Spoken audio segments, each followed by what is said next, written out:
اللهم صل على محمد وعلى آل محمد كما صليت على إبراهيم وعلى آل إبراهيم في العالمين إنك حميد مجيد. قال الله تبارك وتعالى في كلامه المجيد: أعوذ بالله من الشيطان الرجيم. بسم الله الرحمن الرحيم. وكل إنسان ألزمناه طائره في عنقه ونخرج له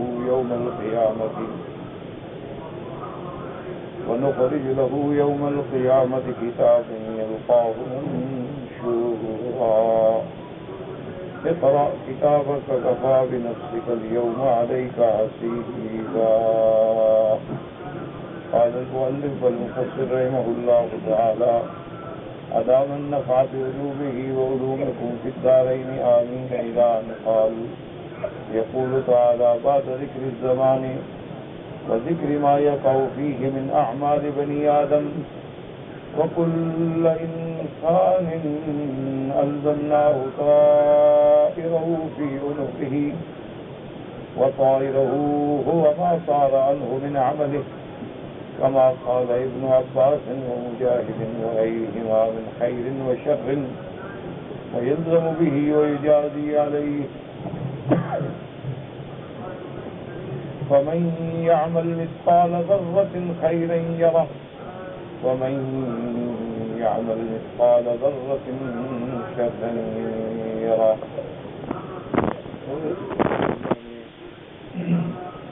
ذکر فرمایا دن اور رات کا، اور آج مولانا اعظم طارق بھی شہید ہو گئے. انا للہ و انا الیہ راجعون. دعا فرمائیں اللہ ان کے درجات بلند فرمائیں، پسماندگان کو صبر جمیل عطا فرمائیں، اور اللہ تمام علماء اہل علم دین کی خدمت کرنے والوں کی حفاظت فرمائیں. انا للہ و انا الیہ راجعون. اللہ تبارک و تعالی نے پچھلی آیات میں ذکر فرمایا تھا کہ دن اور رات جو ہے یہ اللہ کی نشانیوں میں سے نشانی ہے، کہ سب سے پہلے دن کا ضیاء، رات کی چاندنی، پھر ان کا ایک ایسا نظام قائم دائم کہ وہ ایک ذرے کا بھی فرق نہ ہو،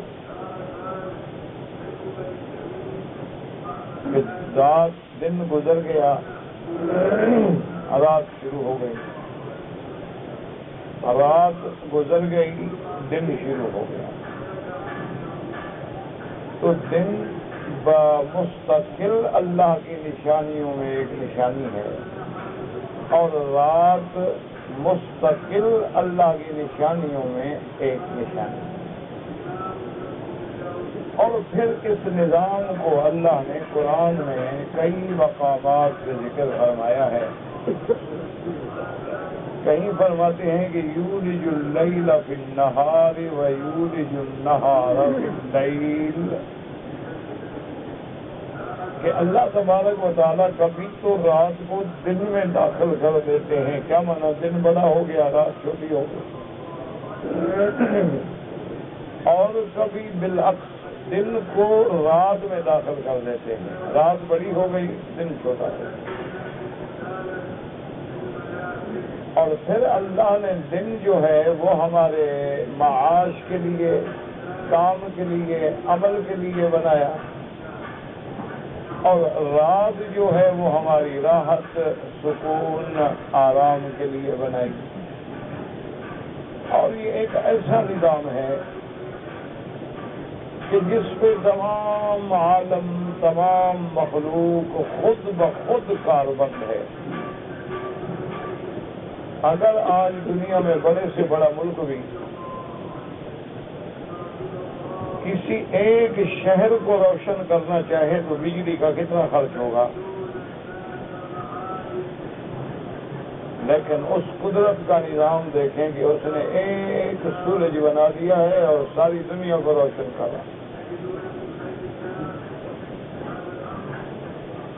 اسی طرح اگر رات کو ہم چاندنی بنانا چاہیں، چاند کا نور مصنوعی پیدا کرنا چاہیں تو کتنا خرچ ہوگا، لیکن اللہ نے ایک چاند بنا دیا۔ اسی لیے وہ مشہور واقعہ ہے کہ سیدنا علی المرتضیٰ رضی اللہ تعالی عنہ وارضاہ، آپ جب خوارج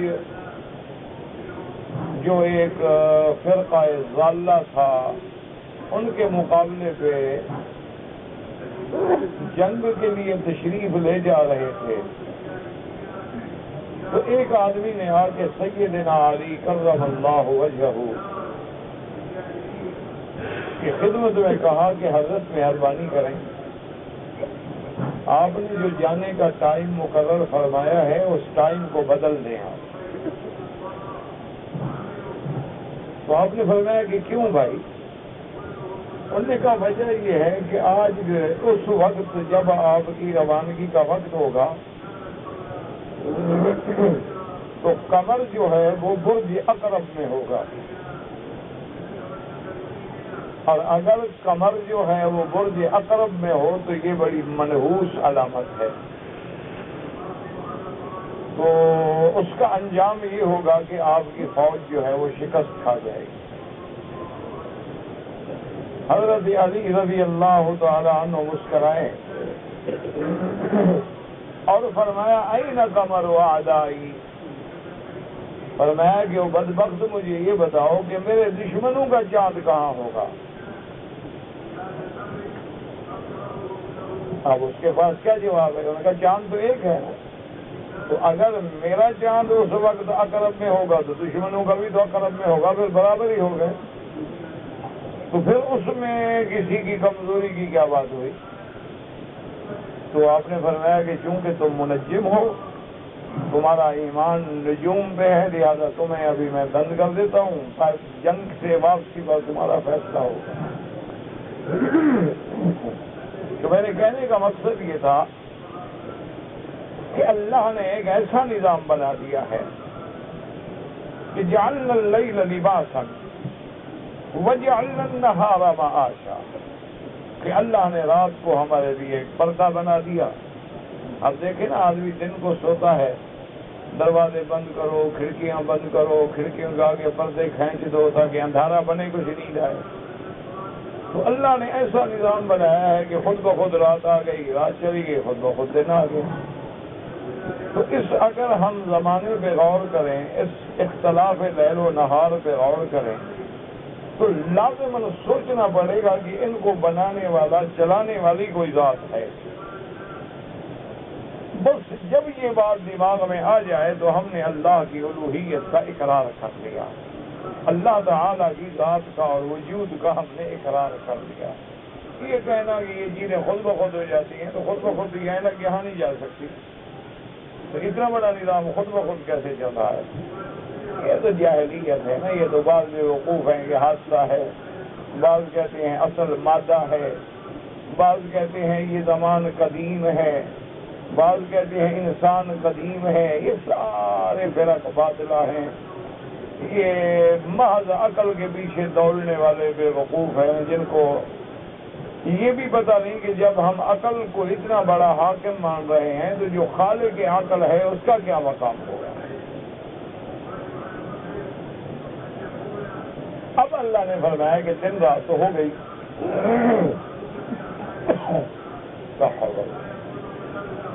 اور اس دن رات کو اب جو تم عمل کر رہے ہو تو یہ نہیں ہے کہ وہ بیکار جا رہا ہے، بلکہ ہر عمل تمہاری گردن میں ہے۔ کیا معنی؟ اچھی بات کر رہے ہو تو اچھائی لکھی جا رہی ہے، اگر بری بات کر رہے ہو تو برائی لکھی جا رہی ہے۔ کرامن کاتبین یعلمون ما تفعلون، اللہ نے فرشتوں کی ذمہ داری رکھی ہے، جو کرتے ہو وہ لکھتے ہیں، اور یہ تمام صحائف اعمال مرتب ہو رہے ہیں۔ اور جب قیامت کا دن آئے گا تو ہم تمہارا یہ نامہ اعمال نکال کے تمہارے سامنے کر دیں گے کہ اب جناب اس کو پڑھ لو، اقرا کتابک کفا بنفسک الیوم علیک حسیبا، تمہارے لیے تو تمہارا اپنا نامہ عمل ہی کافی ہے اور کسی گواہ کی ضرورت ہی نہیں کہ تم نے جو کیا ہے وہ لکھا ہوا ہے۔ اسی لیے قرآن نے دوسرے مقام پہ فرمایا کہ جب کافروں کو نامہ عمل ملے گا اور دیکھیں گے کہیں گے ما لہذا الکتاب، کہ یہ کیا چیز، لا یغادر صغیرۃ ولا کبیرۃ الا احصاها، کہ ہماری کوئی چھوٹی بات کوئی بڑی بات ایسی نہیں جو لکھی ہوئی نہ ہو۔ اس لیے اللہ تبارک و تعالیٰ نے فرمایا وَوَجَدُوا مَا عَمِلُوا حَاضِرًا، جو کچھ کیا تھا آج لکھا ہوا موجود۔ وَلَا يَظْلِمُ رَبُّكَ أَحَدًا، تیرا رب کسی پہ ظلم نہیں کرتے کہ کسی کی نیکیاں گھٹا دی جائیں، کسی کے گناہ بڑھا دیے جائیں نا، اللہ کا عدل ہے، اللہ کا انصاف ہے، ٹھیک ٹھیک جو ہم نے عمل کیا ہے وہ ہمارے اعمال محفوظ ہیں، اور گویا وہ عمل جو ہیں ہماری گردنوں میں باندھے ہوئے ہیں، جب اللہ چاہیں گے تو نکال کے پیش کر دیں گے۔ آج بھی آپ دیکھیں نا کہ جو اہم چیز ہوتی ہے تو اپنی گردن میں ڈالتا ہے۔ اس لیے اللہ تبارک و تعالیٰ نے ارشاد فرمایا، مفسر فرماتے ہیں کہ ذکر زمان کے بعد اللہ پاک نے ذکر فرمایا کہ جو اعمال بنی آدم ہیں ان کا کیا ہوگا۔ فرمایا وَكُلَّ إِنسَانٍ أَلْزَمْنَاهُ طَائِرَهُ فِي عُنُقِهِ وَنُخْرِجُ لَهُ يَوْمَ الْقِيَامَةِ كِتَابًا يَلْقَاهُ مَنشُورًا۔ طائرہ کیا مانا، ما طار عنہ من عملہ، جو عمل کیا نا گویا اڑ گیا تو وہ محفوظ ہے۔ قال ابن عباس ومجاہد وغیرہما من خیر وشر ویلزم فیہ اجازہ علیہ، چاہے تمہارا عمل اچھا ہے یا برا ہے سب عمل محفوظ ہے اور اس کے تم ذمہ دار ہو اور اس کے مطابق تمہیں سزا و جزا دی جائے گی۔ اس لیے فرماتے ہیں فَمَن يَعْمَلْ مِثْقَالَ ذَرَّةٍ خَيْرًا يَرَهُ وَمَن يَعْمَلْ مِثْقَالَ ذَرَّةٍ شَرًّا يَرَهُ، جو بھی مرد ہے یا عورت ذرے کے برابر بھلائی کرو گے تو محفوظ ہے اور برائی کرو گے تو دیکھو گے، دیکھنے کا معنی ہے تمہارے سامنے وہ آئے گی جزا اور سزا۔ وقال تعالى عن اليمين وعن الشمال قعيد ما يلفظ من قول إلا لديه رقيب عتيد۔ اللہ نے فرمایا کہ تیرے دائیں اور تیرے بائیں بیٹھا ہے، بیٹھنے والا جو بھی تیری زبان سے کوئی لفظ نکلتا ہے نگران بڑا سخت ہے۔ تو اس لیے آدمی زبان کھولے تو غور کرے کہ میری زبان سے کیا لفظ نکل رہا ہے۔ ہمیشہ انسان جو ہے نا جی زبان کے کہنے سے یا تخت پہ پہنچتا ہے یا تختے پہ پہنچتا ہے۔ اسی لیے وہ کہتے ہیں نا کہ ایک دفعہ ایک بادشاہ نے بطور امتحان وزیر سے کہا کہ بھئی ایک بکرا ذبح کراؤ۔ جب بکرا ذبح ہوا تو کہا اس کی سب سے بہترین بوٹی جو ہے ٹکڑا گوشت کا وہ لیا۔ وزیر گیا اور زبان لے آیا کاٹ کے، تو بادشاہ نے پوچھا تھا کہ جی سب سے جانور میں سب سے قیمتی چیز جو ہے یہ زبان ہے۔ کچھ دنوں کے بعد بادشاہ نے پھر حکم دیا کہ آپ ایسا کرو کہ اس جانور میں جو سب سے بری بوٹی برا ٹکڑا ہونا گوشت کا وہ لے آؤ۔ وہ پھر گیا وہ زبان کاٹ کے لے۔ بادشاہ نے کہا عجیب بات ہے، میں کہتا ہوں اچھی چیز لے آؤ زبان لے آتے ہو، کہتا ہوں بری لے آؤ۔ انہوں نے کہا حضرت یہی تو ہے، اسی ہی سے تو آدمی جو ہے وہ تخت پہ پہنچ جاتے ہیں اور اسی کے کاٹے ہوئے جو ہے وہ پانی بھی نہیں مانگتے اور تختے پہ چڑھ جاتے ہیں۔ تو اصل تو ہے نا زبان۔ اسی لیے میرے آقا کی سرکار دو عالم رحمت مجسم سیدنا محمد مصطفیٰ صلی اللہ علیہ وعلا آلہ واصحابہ وسلم تسلیما کثیرا کثیرا نے ارشاد فرمایا اپنی امت کو، فرمایا من یضمن لی، جو بندہ دو چیزوں کی مجھے گارنٹی ضمانت دے دے تو میں محمد مصطفیٰ اس کی جنت کی ضمانت دیتا ہوں۔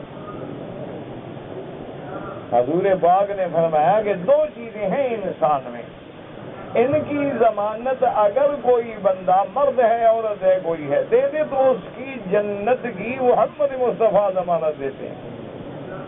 تو صحابہ نے کہا یا رسول اللہ وہ کون سی چیزیں؟ فرمایا زبان اور انسان کی شرمگاہ۔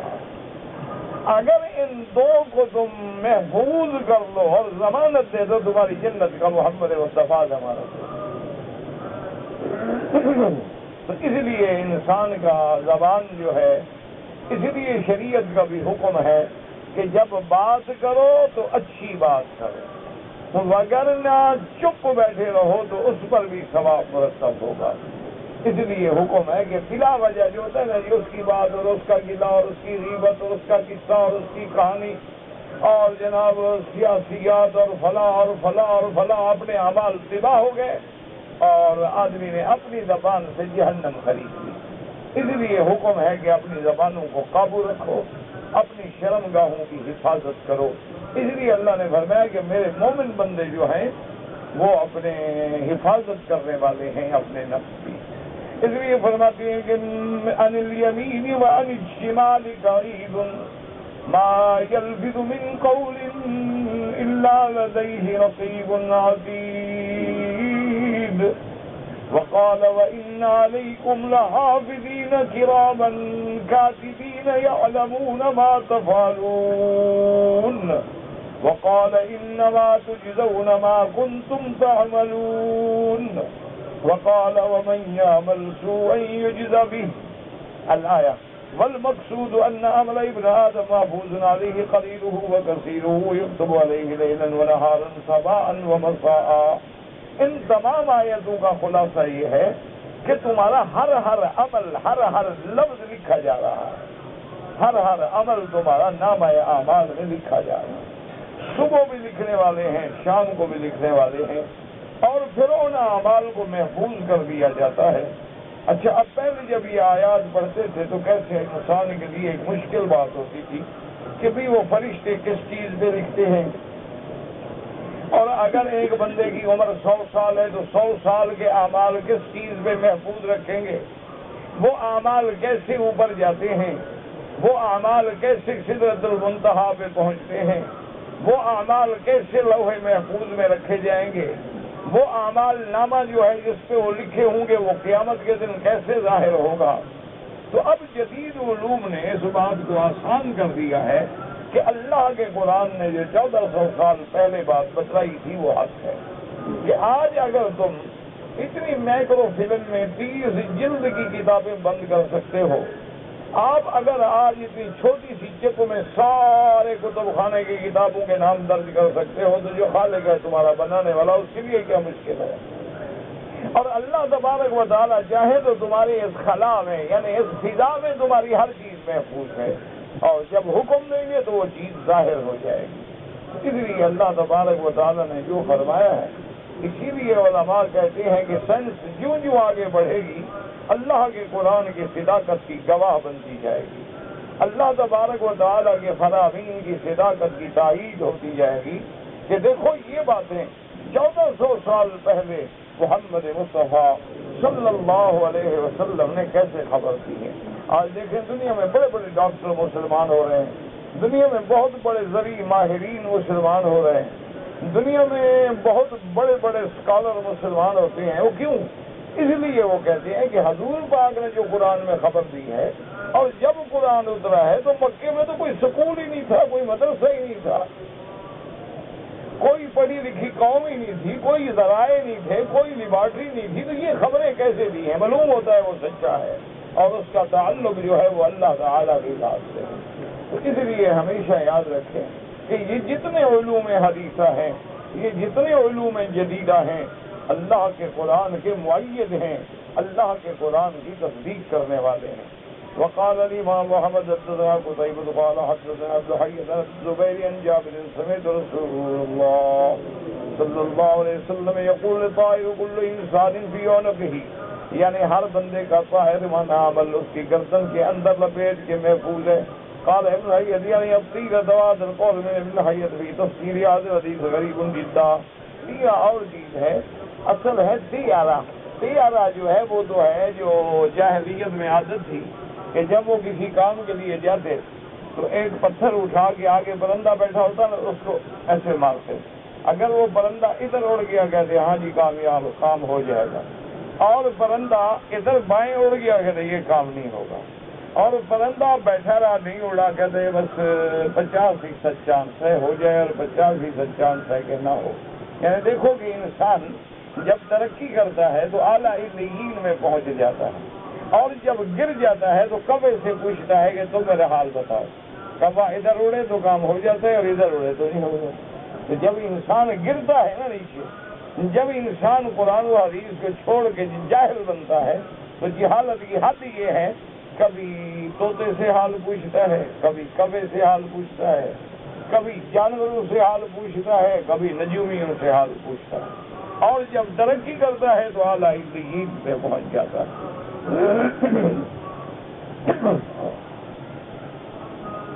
وَقَوْلُهُ وَنُخْرِجُ لَهُ يَوْمَ الْقِيَامَةِ كِتَابًا يَلْقَاهُ مَنْشُورًا أَيْ يَجْمَعُ لَهُ عَمَلُهُ كُلُّهُ فِي كِتَابٍ يُعْطَاهُ يَوْمَ الْقِيَامَةِ إِمَّا بِيَمِينِهِ إِنْ كَانَ سَعِيدًا أَوْ بِشِمَالِهِ إِنْ كَانَ شَقِيًّا منشورا مفتوحا يقرأه وغيره فيه جميع عمله من اول عمره الى آخره۔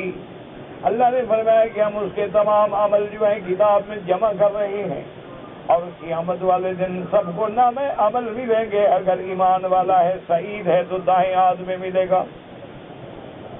اسی لیے قرآن نے دوسری جگہ فرمایا وَأَمَّا مَنْ أُوتِيَ كِتَابَهُ بِيَمِينِهِ فَيَقُولُ هَاؤُمُ اقْرَءُوا كِتَابِيَهْ إِنِّي ظَنَنْتُ أَنِّي مُلَاقٍ حِسَابِيَهْ۔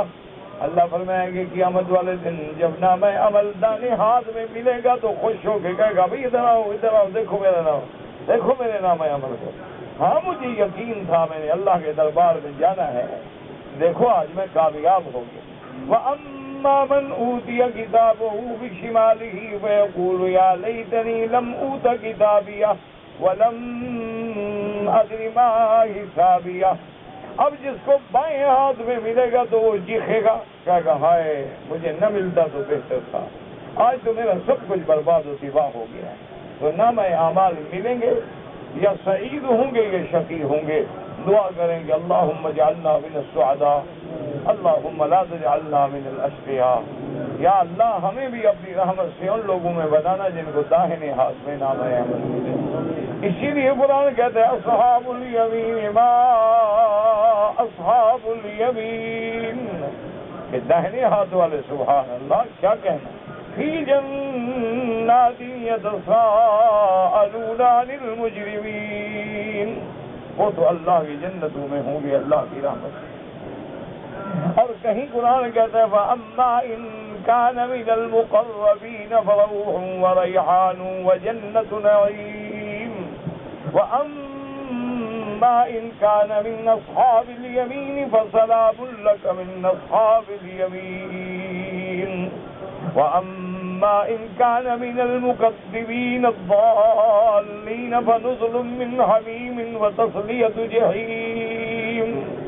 تو قیامت والے دن یا تو مقربین ہوں گے ماشاءاللہ، یا اصحاب الیمین، ان کے بعد پھر مکذبین۔ اللہم لا تجعلنا من الاشقیاء یا ارحم الراحمین۔ تو قیامت والے دن مفسر فرماتے ہیں کہ اس کا عمل جو ہے اس کو ملے گا، یا تو دائیں میں ملے گا اگر وہ سعید ہوگا، یا بائیں میں ملے گا اگر وہ شقی اور بدبخت ہوگا۔ منشورا، منشورا کا معنی مفتوحا، کھلا ہوا، پڑھ لو۔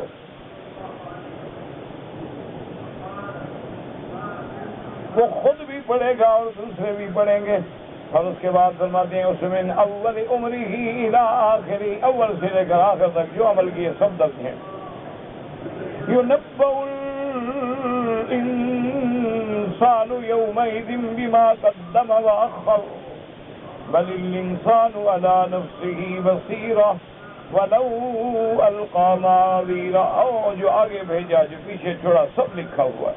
ولهذا قال تعالى اقرأ كتابك كفى بنفسك اليوم عليك حسيبا، أي إنك تعلم أنك لم تظلم وَلَنْ يُكْتَبَ عَلَيْكَ إِلَّا مَا عَمِلْتَ، اور کہا جائے گا میرے بندے تو جانتا ہے کہ تجھ پہ ظلم نہیں ہوگا، کیونکہ اللہ ظلم سے پاک ہے، اللہ اپنے بندوں پہ کبھی ظلم نہیں فرماتی۔ وَمَا رَبُّكَ بِظَلَّامٍ لِّلْعَبِيدِ، اسی طرح فرمایا إِنَّ اللَّهَ لَا يَظْلِمُ مِثْقَالَ ذَرَّةٍ، اللہ ذرے کے برابر بھی ظلم نہیں فرماتے، ظلم سے پاک ہے۔ اللہ تمام صفات نقصان سے پاک ہے، اللہ تمام صفات عجز و اختلال سے پاک ہے، اللہ کی ذات متصف بصفات الجلال والجمال والکمال، وہ تمام صفات جمال سے متصف ہیں۔ لأنك ذكرت جميع ما كان منك لا ينسى شيء مما كان منه، اللہ فرماتی ہے اب دیکھو تم اپنے عمل پڑھ کے یاد کرتے جاؤ کہ کیا تم نے یہ کیا دنیا میں، کیونکہ جو بندے نے کیا ہے وہ لازم اس کو پھر یاد آتا ہے۔ وَكُلُّ أَحَدٍ يَقْرَأُ كِتَابَهُ مِنْ كَاتِبٍ وَأُمِّيٍّ، اب مفسر فرماتا ہے کہ قیامت والے دن سب پڑھیں گے اپنا، چاہے جاہل ہو یا پڑھا ہوا، سب کو اللہ توفیق دیں گے کہ پڑھو، ہر آدمی اپنا پڑھے گا۔ اس لیے کہا جائے گا اقرأ کتابک کفیٰ بنفسک اليوم علیک حسیبا، وقوله الزمناه طائره في عنقه، انما ذکر العنق لانه عضو من الاعضاء لا نظير له بالجسد، ومن نلزم بشيء فيه ولا محيد له عنه۔ اب مفسر فرماتے ہیں کہ طائره في عنقه، یہاں گردن کا ذکر کیا گیا کیونکہ انسان کے اندر جو گردن ہے وہ اہم عضو ہے، گردن کٹ گئی بندہ ختم ہو گیا، اسی لیے جو چیز اس پر لازم ہے تو اس کے گلے میں کہتے شہر کہتے اذهب بها اذهب بها طوقتها طوق الحمام، کہتے شہر کہتے جہاں جاؤ اب تیرے گلے میں یہ طوق ہے، یہ ہمیشہ رہے گا۔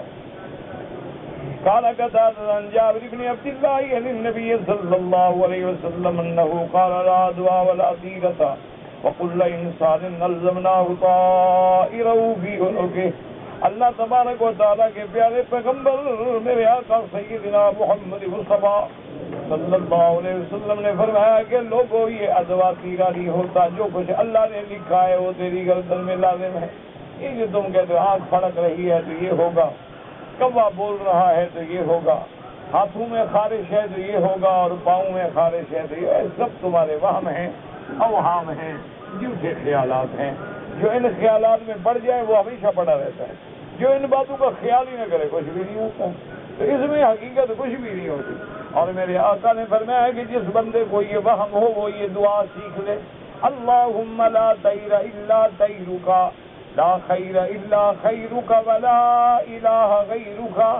حضور نے فرمایا کہ جس بندے کو ایسا وہم ہونا کہ میری آنکھ پھڑک رہی ہے نقصان ہوگا، میری آنکھ پھڑک رہی ہے یہ ہوگا، تو یہ دعا 3 دفعہ پڑھ لو کچھ بھی نہیں ہوگا۔ اسی طرح فرمایا اللہم لا یأتی بالحسنات الا انت ولا يذهب بالسیئات الا انت ولا حول ولا قوة الا باللہ العلی العظیم۔ بس یہ پڑھ لو، اللہ کی رحمت سے کچھ بھی نہیں ہوتا۔ اور بعض بزرگوں نے لکھا ہے کہ ساتھ اگر یہ بھی پڑھا کرے ما شاء اللہ یکن وما لم یشاء لم یکن، لا حول ولا قوة الا باللہ، جو اللہ چاہے وہ ہوگا اور جو نہ چاہے وہ نہیں ہوگا، سب کچھ اسی کے ہاتھ میں ہے۔ اسی لیے فرماتے ہیں کہ حضرت حضور پاک نے فرمایا کہ اس کی گردن میں ہے، وہ جو لکھا ہے وہ ہوگا، چاہے کیا تم لاکھ تیرہ پہ کرو۔ كذا رواه الجريري ورواه الإمام عبد بن حميد في مسنده متصلا، فقال حدثنا حسن موسى قال حدثنا يحيى بن الزبير عن جابر رضي الله تعالى عنه قال سمعت رسول الله صلى الله عليه وسلم يقول طير كل عبد في عنقه، یہ سارا معاملہ جو ہے نا تمہارے خام خیالی سب تمہاری گردن میں ہے۔ وقال الإمام محمد حدثنا علي بن إسحاق قال حدثنا عبد الله قال حدثنا ابن حجر قال حدثني يزيد أن أبا الخير حدثه أنه سمع عقبة بن عامر رضي الله تعالى عنه يحدث عن النبي صلى الله عليه وسلم قال ليس من عمل يوم إلا ويكتب عليه، جو بھی دن کے عمل ہیں اس پہ مہر لگ کے بند ہو جاتی ہے۔ فإذا مرض المؤمن قالت الملائكة يا ربنا عبدك فلان قد حبسته، فيقول رب جل جلاله اختموا له ولا مثل عمله حتى يبرأ أو يموت۔ اب اس حدیث سے مبارک میں آتا ہے کہ جو بندہ صحت میں تندرستی میں نفلیں پڑھتا ہے، طواف کرتا ہے، بیمار ہو گیا یا مر گیا، اب ملائکہ کہتے ہیں کہ میرا اللہ وہ تیرا بندہ تو مر گیا، اب نام عمل تو بند ہے، کیا کریں؟ اللہ فرماتے ہیں قیامت تک اس کے وہ عمل جو کرتا تھا لکھتے رہو، جس اعمال میں اس کی موت آئی وہ لکھتے رہو۔ اسی لیے دعا کرو کہ اللہ خیر پہ موت عطا فرمائے، اللہ تبارک و تعالی ہم سب کا خاتمہ ایمان پہ فرمائے۔ عجیب بات ہوتی ہے، یعنی اللہ پاک ابھی جو حاصل طارق کا میں آپ کو کہہ رہا تھا، چند دنوں پہلے کی بات ہے، میں نے جب دیکھا اور آج 3 بجے خبر بھی آ گئی، انا للہ و انا الیہ۔ یہ اللہ کا نظام ہے۔ اسی طرح فاروقی صاحب وہ بھی ان کے ساتھی تھے، اور چونکہ آپ جانتے ہیں الحمدللہ کہ ہمارا تو کسی جماعت سے تعلق نہیں ہوتا، نہ کسی جماعت سے، نہ کسی پارٹی سے، لیکن جو علماء ہیں جو دین کا کام کرتے ہیں ہم ان کی عزت کرتے ہیں، احترام کرتے ہیں، پیار کرتے ہیں، چاہے وہ کوئی بچوں کو قاعدہ پڑھا رہا ہے، کوئی تبلیغ کر رہا ہے، کوئی تقریر کر رہا ہے، ایک بات تو دین کی ہے۔ تو مجھے یاد ہے کہ ہانگ کانگ میں فاروقی صاحب بھی تھے، کانفرنس کے امام حرم بھی تھے، یا اس دفعہ شاید امام حرم نہیں تھے، دوسرے دفعہ تھے، اللہ عالم، پرانی بات ہو گئی۔ عشاء کے بعد سارے ساتھی اکٹھے ہو گئے کہ باہر چلتے ہیں سیر کے لیے۔ میں نے کہا بھائی آپ جائیں، مجھے چھوڑ دیں، میں یہاں سو جاتا ہوں یا کوئی کتاب پڑھ لوں گا، کیا ساتھ ہے؟ انہوں نے کہا نہیں یہ تو اچھی بات ہے، حضرت آپ بھی چلیں، اور وہ بڑا کہ کرسمس کی اور لائٹنگ اور یہ اور وہ بنا، آپ چلیں حضرت، اچھا نہیں لگتا، چلو۔ تو وہاں سمندر کے کنارے جا کے ہم بیٹھ گئے۔ جب تقریباً رات کے 12 بجنے لگے تو میں نے کہا فاروقی صاحب ٹھنڈی ہو گئی، سردی لگ رہی ہے، اور سمندر کے کنارے پہ بیٹھے ہیں، یار چلو اب چھوڑو، رات کے 12 بج گئے، صبح کی نماز کیسے پڑھیں گے، اٹھیں گے کیسے؟ تو مجھے کہتا ہے کہ وکیل صاحب یہ قسمت کی بات ہے، آپ کے ساتھ بیٹھے ہیں اور آزادی سے بیٹھ کے باتیں کر رہے ہیں، یار مہربانی کرو چھوڑو، 12 بج گیا، 1 بج گیا، 2 بج گیا، بیٹھے مہربانی کریں، کسی وقت تمہیں پتہ لگے گا ہم مر گئے، ہم شہید ہو گئے، بس کوئی بم آئے گا، کوئی گولی آئے گی، ہم اڑ جائیں گے۔ تو یہ لمحات ہیں، بیٹھے رہو ہمارے ساتھ۔ تو نے کہا بھائی تمہاری ہمت ہے، مجھے سردی لگ رہی ہے۔ تو نے کہا جی میں کافی لے آتا ہوں، آدمی بھیجا دوڑ کے کافی شادی لے آئے، تو بیٹھے رہے۔ تو اللہ کی شان ہے، اسی طرح وہ بھی شہید۔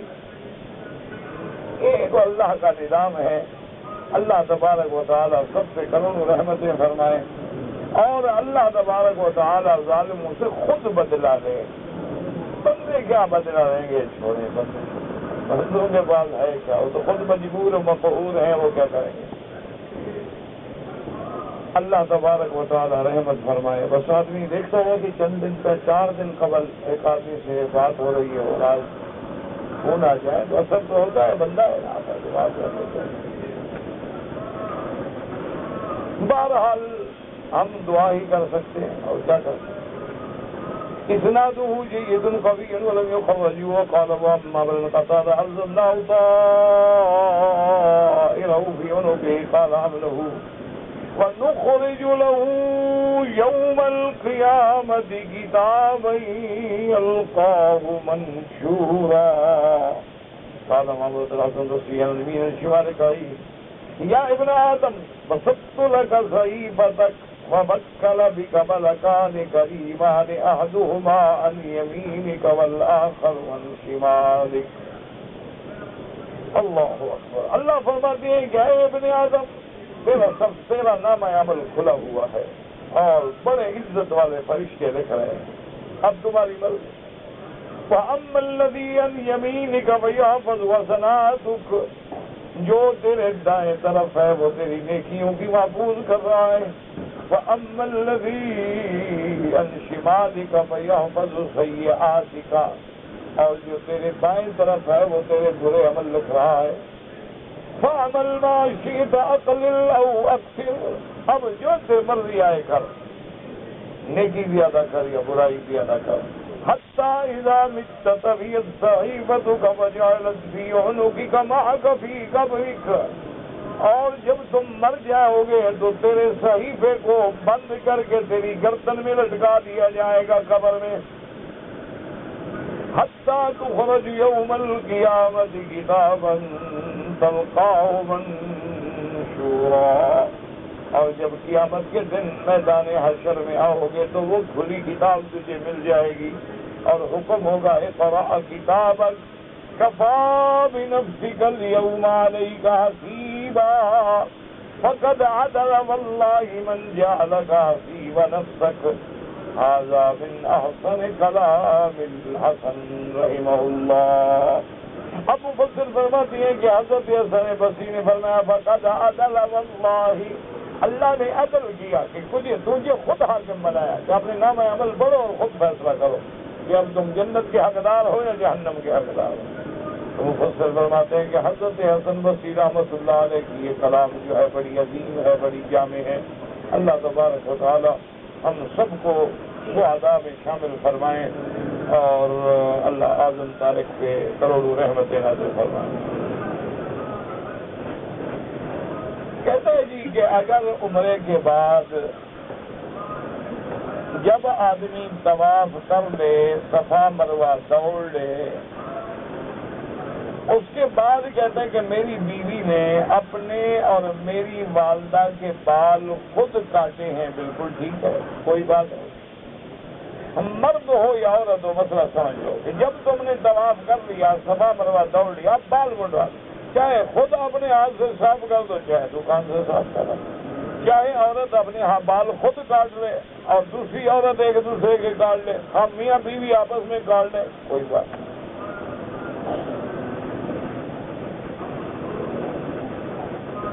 غائبانہ نماز جنازہ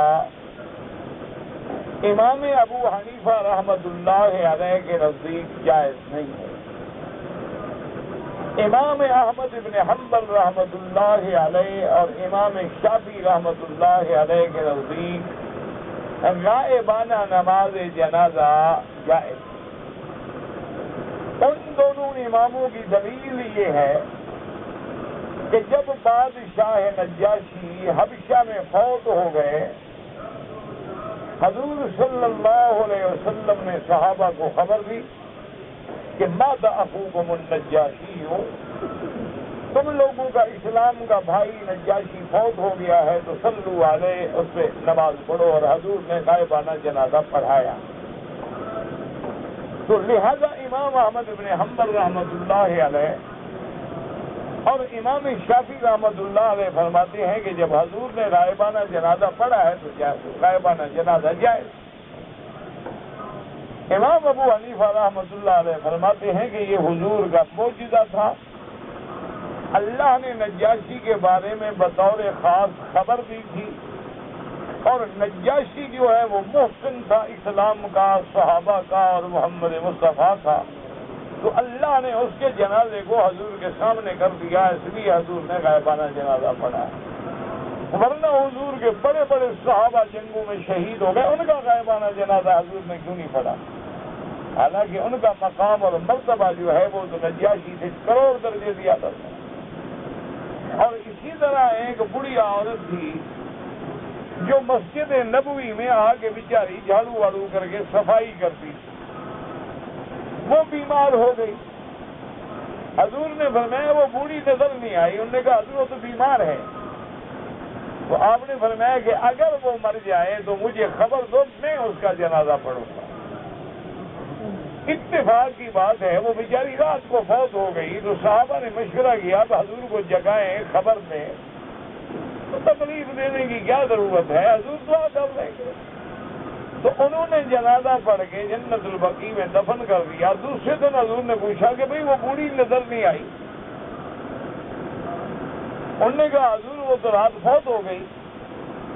تو حضور ناراض ہوئے، فرمایا ہلا آذنتمونی، تم نے خبر کیوں نہیں؟ انہوں نے کہا حضور بوڑھی عورت ہے، رات کو فوت ہو گئی اور ہم نے ادب سے آپ کو نہیں جگایا، ہم نے دلونی علی قبرہ، چلو مجھے اس کی قبر دکھاؤ۔ تو صحابہ قبرستان میں لے آئے، پھر حضور نے اس کی قبر پہ کھڑے ہو کے جنازہ پڑھا۔ تو امام ابو حنیفہ فرماتے ہیں کہ پھر غائبانہ وہاں مسجد میں پڑھ لیتے، پھر قبرستان میں آگے جنازہ پڑھنے کی کیا ضرورت؟ تو اس لیے بہرحال اصل بات یہ ہے کہ یہ سارے مسئلے جو ہے نا، ایک بات میری یاد رکھا کرو، یہ مسئلے اعلیٰ اولا افضل غیر افضل کے ہیں، یہ لڑائی جھگڑے کے مسئلے نہیں ہیں۔ ان پہ ٹکریں نہ مارا کرو، نہ ایک دوسرے پہ کفر کے فتوے لگایا کرو۔ کوئی پڑھتا ہے اللہ قبول فرمائے، کوئی نہیں پڑھتا ہے تو کوئی بات نہیں ہے۔ تمام ائمہ کے پاس ادلہ ہیں، دلائل ہیں، اللہ ان کی قبروں پہ کروڑوں رحمتیں فرمائے۔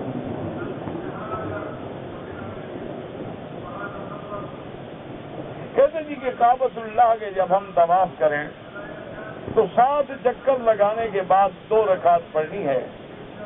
افضل مقام ہے کہ مقام ابراہیم کے پیچھے پڑھیں۔ اب پیچھے سے مراد ہے چاہے جہاں دور چلے جائیں، یہ تھوڑا کہ رستہ روک دے لوگوں کا۔ منع یہ ہے کہ مقام ابراہیم تیرے آگے ہو، جیسے کعبہ ہمارے آگے ہے، جائے ہم میل دور کھڑے ہو، اسی طرح مقام ابراہیم کے ہم پیچھے ہیں، جاؤ ہم صفا مروہ میں جا کے کھڑے ہو جائیں۔ افضل ہاں اگر موقع ہے تو جتنا قریب ہے اتنا ثواب ہے، لیکن جب لوگ طواف کر رہے ہیں تو ان کو روکنا جو ہے وہ اتنا بڑا گناہ ہے کہ ثواب سارا ختم ہو جاتا ہے، کہ تم نے طواف والوں کے راستے میں رکاوٹ پیدا کر دی، لوگوں کو دھکے لگے، عورتیں مرد ٹکرا گئے، ان سب کا گناہ ان پہ ہوگا جو وہاں نفل پڑھ لیں۔ اگر وہاں موقع نہ ملے حتیم میں پڑھ لیں، حتیم میں موقع نہ ملے تو مطاف پورے میں جہاں موقع ملے پڑھ لیں، یہاں نہ ملے پورے حرم میں پڑھ لیں، یہاں نہ ملے ہوٹل میں جا کے پڑھ لیں، تب بھی کوئی بات نہیں۔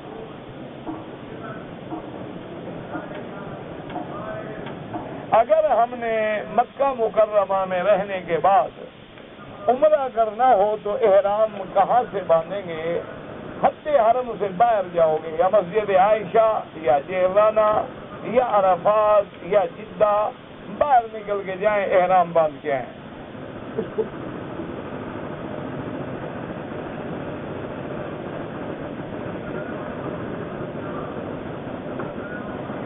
میں آیا تھا انڈیا سے ریاض سے فراغت پر مکہ مکرمہ حاضر ہوا، اور واپسی جدے سے تھی، واپسی پہ مجھے سیٹ نہیں ملی، میں پھر مکے آ گیا تو میرے پاس احرام کے کپڑے نہیں تھے، میں مکہ رہائش پہ چلا گیا اور پھر انہوں نے جا کے عمرہ کیا۔ تو بہرحال میرے بھائی، امام ابو حنیفہ رحمۃ اللہ علیہ کے نزدیک تو آپ سے دم ہے کہ آپ نے میقات سے تجاوز کیا اور احرام نہیں باندھا۔ باقی ائمہ فرماتے ہیں کہ اگر عمرے کی نیت ہی نہیں تھی ہو تو کاروباری آدمی ہے تو اس کا کوئی کم نہیں، لیکن سب ائمہ کہتے ہیں کہ عمرہ کرتا تو افضل ہے، کہ آ تو ویسے رہے ہو، عمرے کرنے میں کیا تکلیف ہے بھی تمہیں؟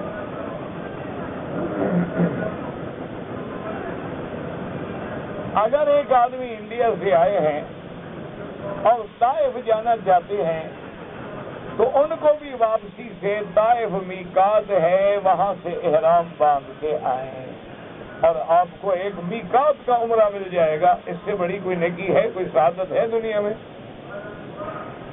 لوگ عمرے کے لیے تڑپ رہے ہیں، 50-50 ہزار خرچ کر کے آ رہے ہیں، یہ مسئلے پوچھ رہے ہیں کہ جان چھوٹنے کا کوئی رستہ ہے؟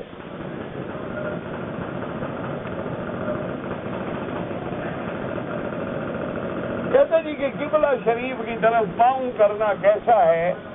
جن لوگوں کے نزدیک جس ملک میں پاؤں کرنا بے ادبی ہے وہ نہ کریں، ہر ملک کا الگ رواج ہے، بعض ملکوں میں یہ چیزیں بے ادبی میں شامل نہیں ہیں تو کوئی حرج نہیں۔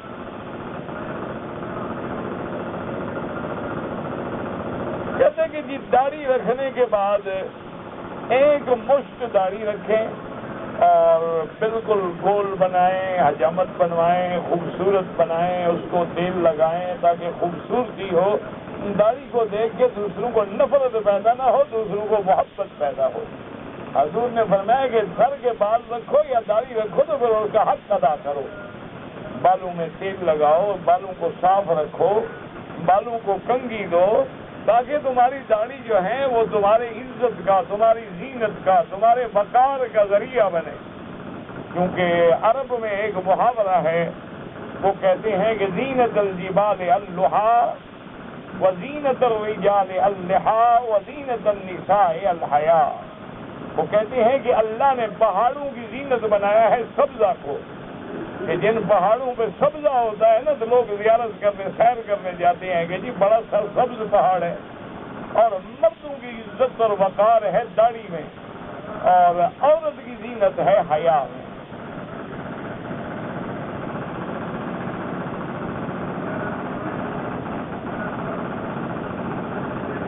کہتے جی کہ میں نے عمرے کے لیے آیا ہوں اور 1000 میں نے زکوٰۃ دینی ہے، اور مجھے پتہ نہیں ہے کہ میں کہاں دوں۔ میرے عزیز یہاں پر بھی مدرسے موجود ہیں، اور مدرسے والوں کو بتا دیں گے یہ میرے پیسے زکوٰۃ کے ہیں، تاکہ وہ اس کو زکوٰۃ کی مد کے مطابق خرچ کریں۔ اچھا، بصورت دیگر یہ بھی ہے کہ بہت سارے تمہارے عمرے کے بھائی آئے ہوئے ہیں جن کے پیسے ختم ہو گئے، خرچہ ختم ہو گیا، بعض ایسے ہیں بیچارے ٹکٹ گم ہو گئی، پریشان ہیں، ان کو دے دو۔ یہ بھی اسلام اجازت دیتا ہے کہ ایک آدمی اپنے ملک میں بڑا امیر ہے لیکن یہاں آگے کچھ نہیں رہا تو وہ بھی زکوٰۃ لے سکتا ہے، کہ وہ ابن السبیل ہے، مسافر ہے، اب تو اس کے پاس کچھ نہیں ہے نا۔ تو لہذا باقی مجھے اس ذمہ داری میں نہ ڈالیں تو آپ کی مہربانی ہوگی، کیونکہ یہ بڑی پابندی کی بات ہوتی ہے، اور میں بڑا کمزور سا آدمی ہوں، ان چیزوں سے بڑا ڈرتا ہے۔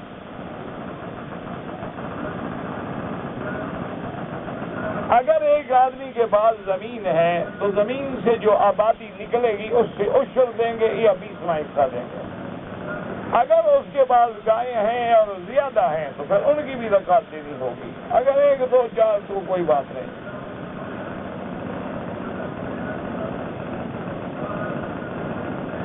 کہتے ہیں جی کہ جنت میں ہم جائیں گے تو سب جوان ہوں گے۔ ہاں جی بالکل جوان ہوں گے۔ داڑھی ہوگی، تمہیں ڈر بھی ڈر ہے، وہاں بھی شیو کرانا چاہتے ہو؟ یعنی بیچارے کو جنت کا فکر ہے کہ وہاں سیلون ہوگا، کوئی نائی ملے گا، نہیں ملے گا، داڑھی بیچارہ کیسے بنوائے گا؟ 33 سال کی عمر کے سب جوان ہوں گے، وہاں داڑھی آئی نہیں ہوگی تو کیسے رکھو گے؟ ہاں، جن کو شوق ہوگا اللہ دے دیں گے۔ وَلَكُمْ فِيهَا مَا تَشْتَهِي أَنفُسُكُمْ وَلَكُمْ فِيهَا مَا تَدَّعُونَ۔ آپ کی ہدایت میں میں نے داڑھی رکھ لی ہے، اللہ قبول فرمائے، بس اللہ کے ساتھ معاملہ کرو۔ میری ہدایت کیا ہے؟ میری زبان میں اثر ہوتا تو میں اپنے آپ کو نہ ٹھیک کر لیتا، میری زبان میں کوئی تاثیر ہوتی تو میں اپنے خاندان، اپنے اقارب، اپنے ارحام، اپنے اولاد سب کو نہ ٹھیک کر لیتا۔ اللہ نے تمہیں حرم میں توفیق دی ہے تو خوش، یعنی تمہیں مبارک ہو، سمجھ لو کہ تیرا عمرہ قبول ہو گیا ہے، اللہ نے حاضری قبول کر لی ہے۔ اگر آنے کے بعد آدمی کے عمل تبدیل ہو جائے تو سمجھے کہ حاضری منظور ہے، اور اگر آنے کے بعد کوئی تبدیلی نہ آئے تو سمجھے کہ اللہ نے بھی ٹھکرا دیا ہے، میں جیسے کیا تھا خالی واپس جا رہا ہوں۔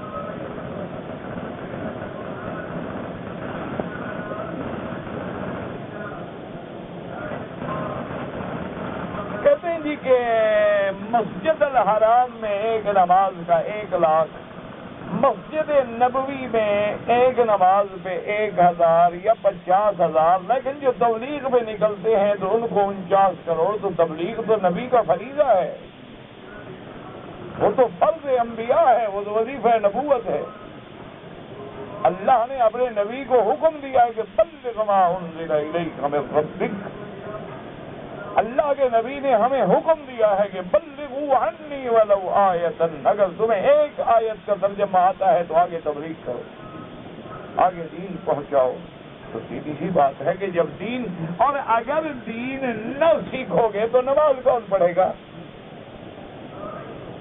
تو اصل تو دین سیکھنا ہے، سیکھو گے پھر نمازیں بھی ٹھیک ہو جائیں گی، عبادت بھی ٹھیک ہو جائے گی، ہر چیز میں برکت ہوگی۔ تو صاف بات ہے کہ اثر زیادہ ہوگا اور ثواب بھی زیادہ ہوگا۔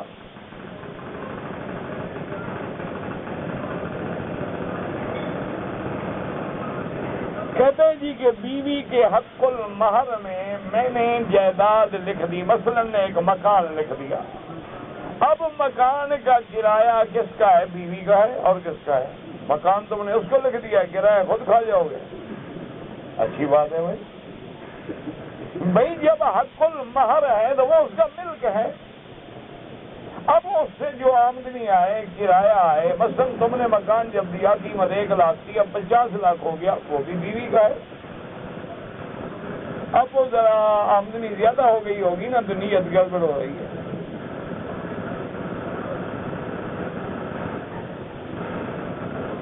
اگر ایک عورت جہاز پہ سوار ہونے کے وقت میں حیض سے تھی، اس کو حیض کی حالت میں وہاں سے نیت کرنی تھی عمرے کی، اگر نیت نہیں کی، بغیر نیت کے مکے آ گئی، پاک ہو کے مسجد عائشہ سے عمرہ کیا، لیکن دم دینی پڑے گی۔ عورت چاہے حیض میں ہو نہ پاک ہو، میقات میں نماز نہ پڑھے، لیکن لبیک اللہم لبیک لبیک لا شریک لک لبیک وہ نیت کر کے آ جائے، اپنے مکان پہ رہے، جب پاک ہو جائے غسل کر کے عمرہ پورا کرے۔ کہتے جی کہ اگر ایک آدمی نے غسل کیا ہے تو غسل کرنے کے بعد نماز کے لیے وضو دوبارہ کرے۔ اگر تم نے غسل کرنے سے پہلے وضو نماز کا کر لیا تھا اور نیت بھی ہو گئی، اور تم نے باقاعدہ وضو کے مطابق ہاتھ بھی دھوئے، کلی بھی کی، ناک میں پانی دیا، منہ دھویا، کونیاں تک دھویا، پھر غسل کیا، اب دوبارہ وضو کی کوئی ضرورت نہیں۔ اور اگر تم نے پہلے وضو کی نیت بھی نہیں کی اور احکام پہ عمل بھی نہیں کیا، ایسے غسل کر لیا تو پھر دوبارہ وضو کرو۔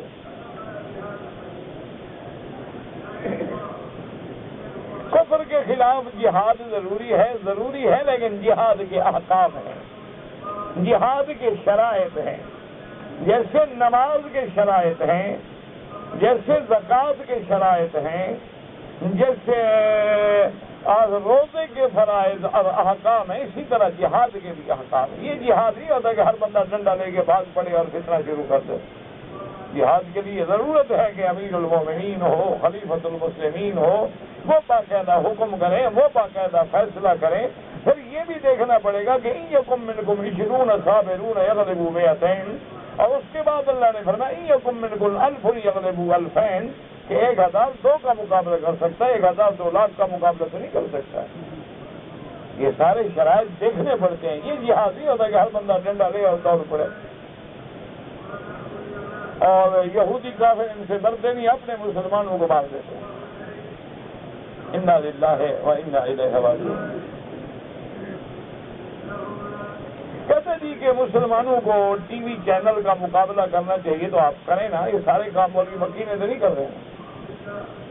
آپ چینل بنائیں، میں حاضر ہوں انشاءاللہ۔ یہ سارے کام مولویوں کو کہتے ہو، یعنی تمہارے ذمہ دین کا کوئی مسئلہ ہی نہیں ہے۔ ہمیں مشورہ نہ دو، کچھ کر کے دکھلاؤ۔ ہم سے تو جو ہو سکتا ہے وہ ہم کر رہے ہیں۔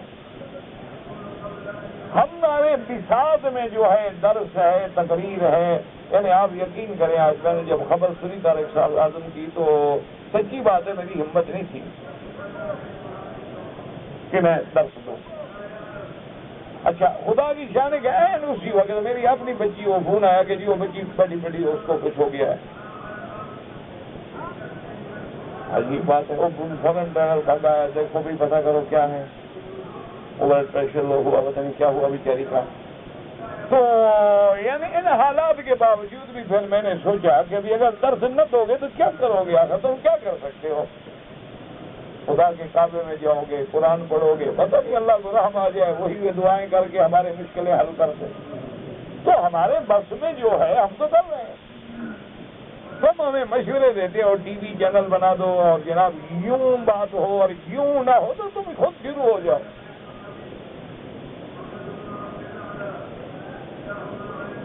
اگر ایک آدمی نے سود کھاتا ہے یا سود بیچ رہا ہے لیکن ہم اس سے ادھار رقم لیں کوئی بات نہیں. آدمی کافروں سے بھی تو معاملہ کرتا ہے نا. معاملات تو کافروں کے ساتھ بھی جائز ہیں. سود کھانے والا کافر تو نہیں ہو گیا. اس سے اگر ہم قرض لے رہے ہیں ہمارا کیا قصور ہے؟ ہم نے قرضہ لیا وہ جانے اور سود کی لعنت جانے.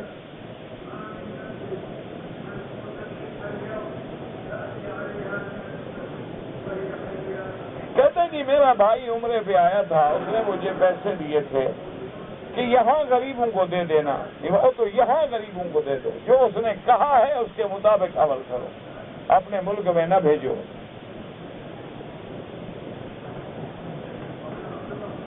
کہتے جی کہ میرا بھائی غسل خانے میں جب غسل میں ہو اور اذان کی آواز آ جائے تو وہی کلمہ پڑھتا ہے ننگے کھڑے ہو کر. ماشاءاللہ دیکھو کلمہ کہاں یاد آتا ہے بیچارے کو. انا للہ و انا الیہ راجعون. میں حافظ قرآن ہوں, میں نے داڑھی نہیں رکھی تو میں تراویح پڑھا سکتا ہوں. جو داڑھی منڈواتا ہو اس کو امام بنانا جائز نہیں, کیونکہ داڑھی منڈانا گناہ صغیرہ ہے لیکن بار بار منڈانے سے کبیرہ ہو جاتا ہے.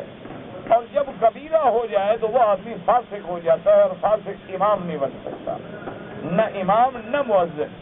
تم نے تراویح پڑھانی ہے تو یار داڑھی پہ کتنا خرچ ہوگا, نہ بڑھاؤ. یہ 15 دن میں داڑھی آ جائے گی, پھر نمازیں پڑھاؤ قرآن کی برکت سے. پتہ نہیں اللہ تیرا چہرہ محمد مصطفیٰ کی سنت سے منور کر دے.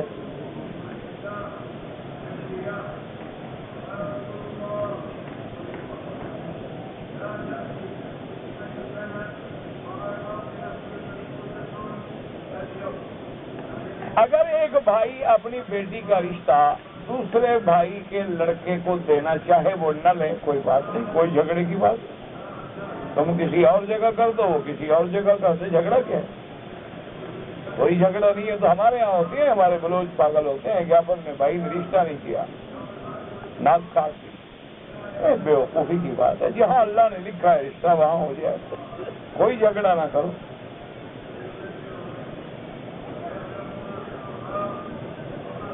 ہماری کمپنی جو ہے وہ حج کے دنوں میں عرفات کے دن عرفات میں ریسٹورنٹ چلاتے ہیں, اور میں اگر ان کے ساتھ کام کرتا رہوں کوئی بات نہیں. احرام بھی باندھے رہو, کام بھی کرتے رہو. یہ تو اللہ کے قرآن میں ہے, لیس علیکم جناح ان تبتغوا فضلا من ربکم فاذا افضتم من عرفات فاذکروا اللہ عند المشعر الحرام. کہ حج کے دنوں میں اللہ کا رزق کمانا کوئی بنا نہیں.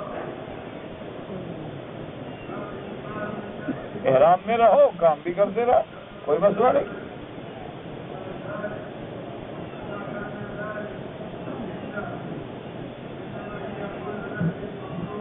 اگر ایک آدمی نے عمرے کی نیت کر لی, طواف کر لیا, لیکن 2 رکعت طواف بھول گیا, صفا مروہ دوڑنے چلا گیا, صفا مروہ دوڑنے کے بعد 2 رکعت پڑھی, کوئی حرج نہیں. چاہے 2 دن کے بعد بھی یاد آئے پڑھ لو, کوئی مسئلہ نہیں. نماز ہے تمہارے ذمہ ہے, مہینے کے بعد پڑھ لو.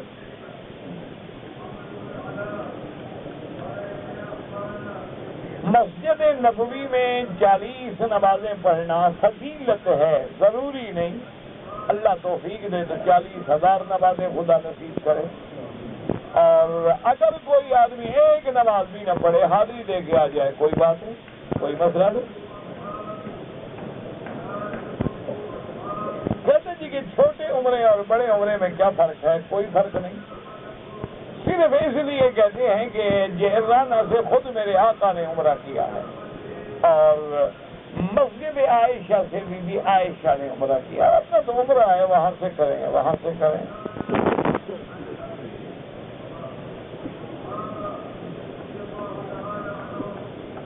کہتے جی کہ میں پہلی دفعہ عمرے پہ آیا تھا تو جہاز میں جو انہوں نے ٹیشو دیا تھا اس میں خوشبو تھی, وہ میں نے استعمال کیا. اگر اس کے بعد ہاتھ دھو دیے, صاف کر دیے تو کوئی دم نہیں.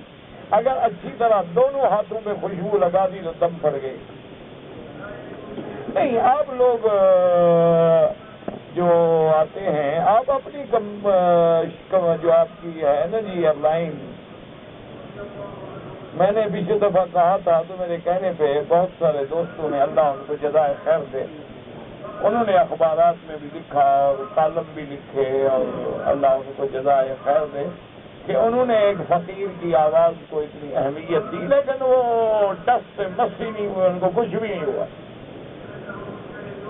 تو اب بھی اگر آپ لوگوں میں کوئی یہ تعلق والا بندہ ہو جس کی آواز کوئی سنتا ہو، ہم مولویوں کو تو بھائی کوئی نہیں سنتا، بلکہ انگریز نے ایک ایسا سبق پڑھایا ہے بیوروکریسی کو کہ مولوی کی عزت ٹھیک ٹھاک کرو، ان کو کھڑے ہو کے ملو اور گلے لگ کے ملو، اور ان کی گاڑی سے خود ان کو اتارو، اور ان کو جناب بہترین قسم کی چائے پیش کرو، چکن سینڈوچ پیش کرو، کام بالکل نہیں کرنا ہے۔ تو ہماری تو بھائی سنتا کوئی نہیں، تمہارے اندر اگر کسی کو اللہ نے توفیق دی ہے تو بھی آئیے تو بات کرو۔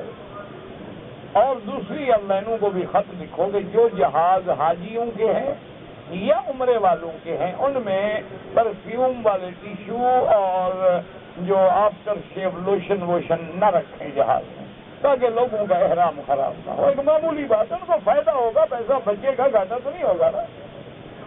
تو اگر آپ توجہ دلا سکتے ہیں تو دلا دیں، لاکھوں لوگوں کے عمرے ٹھیک رہیں گے، اور نہ دلا سکیں آپ کی مرضی ہے، ہماری تو بھائی کوئی سنتا نہیں۔ ہم نے پچھلے دفعہ بھی یہی کہا تھا کہ بھائی دفتر دور ہے، رمضان میں لوگ تراویح کے بجائے بیچارے لائن لگ کے وہاں کھڑے رہتے ہیں، خدا کے لیے کوئی حرم کے قریب بنا لو۔ تو بہت سارے اخبار والوں کو اللہ جزائے خیر دے، انہیں کالم لکھے، خبریں لکھی، خط لکھے، وہ کیا کے بعد مان لیں، انہوں نے دلائل شروع کیے کہ قریب جگہ نہیں ہے، پھر پارکنگ پرابلم ہے، اور پھر فلاں پرابلم ہے، اور پھر فلاں پرابلم ہے، اور انا للہ و انا الیہ راجعون۔ کہتے جی کہ اگر ایک آدمی نے اپنی بیوی کو بول دیا جاؤ طلاق ہے، ہو گئی، اور کیا ہوتا ہے، کوئی بیوی چاہے سامنے نہ بھی ہو طلاق دے دے، طلاق ہو گئی۔ کہتے ہیں کہ مکہ مدینے میں ہوٹل کا کھانا جی بھر کے کھایا جائے، ہاں جی بالکل جی بھر کے کھائیں، کس نے منع کیا؟ یہ کوئی مسئلہ نہیں شریعت کا، لیکن تم کھاؤ ماشاءاللہ، مزے کرو۔ اور کیا کر رہے ہو؟ برگر ہیں، کنٹاکی ہیں، چکن ہیں، مزے کرو۔ بلائتی سگریٹ ہیں، انڈا پولینڈ کا ہے، کپڑا ہالینڈ کا ہے، سبحان اللہ۔ عمرے پہ تھوڑے آئے ہیں ہم چٹ کھانے کے لیے آئے ہیں۔ بالکل نہیں، کھاؤ پیو عیش کرو، طواف نہیں کرنا، عمرہ بھی نہیں کرنا، نماز ہوٹل پہ پڑھ لینا، کھانا زیادہ کھانا۔ انا للہ و انا الیہ۔ اس جگہ آئے ہو جہاں محمد مدنی کے گھر میں 3 مہینے آگ ہی نہیں جلی۔